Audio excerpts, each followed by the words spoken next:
God bless you सर्वांना. मी प्रतिभा. माझ्या YouTube चॅनलवरती तुमचं मनापासून स्वागत आहे. चला तर जाऊ आपण मसाला भाताच्या रेसिपीकडे.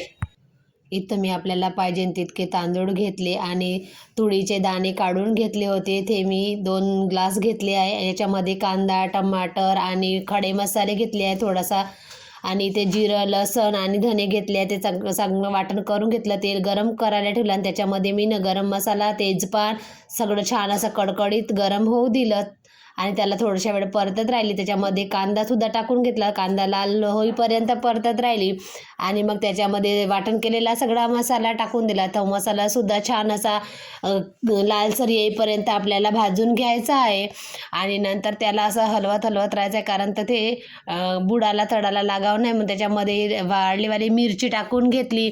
ते मिरची आणि सगळे मसाले, टमाटर हे सगळं चांगलं छानपैकी असं शिजवून घेतलं. त्याला तेल सुटेपर्यंत मग तिखट, मीठ, हळद घेतली आणि ते सुद्धा मी त्याच्यामध्ये टाकून दिली आणि अजून त्याला छान असं शिजवून घेतलं आहे. आणखी थोडेसे टमाटर जास्तच टाकावं लागतं त्याच्यामध्ये, तेव्हा छान अशी टेस्ट येते. बघू शकता तुम्ही किती छान असा मसाला झालेला आहे. मग हे सगळे दाणे धुवून टाकले आणि त्या दाण्याला चांगलं 2दा वॉश करून ते दाणेसुद्धा त्या शिजलेल्या मसाल्यामध्ये टाकून घेतले आणि ते सुद्धा छान असे परतून घेतले. पहा किती सुंदर दिसत आहे ते दाणे, आणि त्याला थोड्याशा वेळ शिजू दिलं. नंतर मी तांदूळ घेतले होते. ते मेजरमेंटनुसार ते तांदूळसुद्धा 2-3 पाण्याने धुवून टाकले आणि ते तांदूळसुद्धा त्याच्यामध्ये टाकून दिले. आता तुम्ही म्हणाल का पाण्यामध्ये का नाही टाकलं? मी पाण्यामध्ये टाकत नाही, कारण मला तसा भात आवडत नाही. असंच मी छान थोड्याशा वेळ त्याच्यामध्ये मसाल्यामध्ये तांदूळ आणि ते दाणे सगळं छान शिजू देते, जोपर्यंत त्याला तेल सुटत नाही तोपर्यंत. बघू शकता तुम्ही छान असं तेल सुटलेलं आहे आणि कलर खूप सुंदर आलेला आहे. त्यानंतर मी त्याच्यामध्ये थोडंसं गरम केलेलं पाणी टाकलं.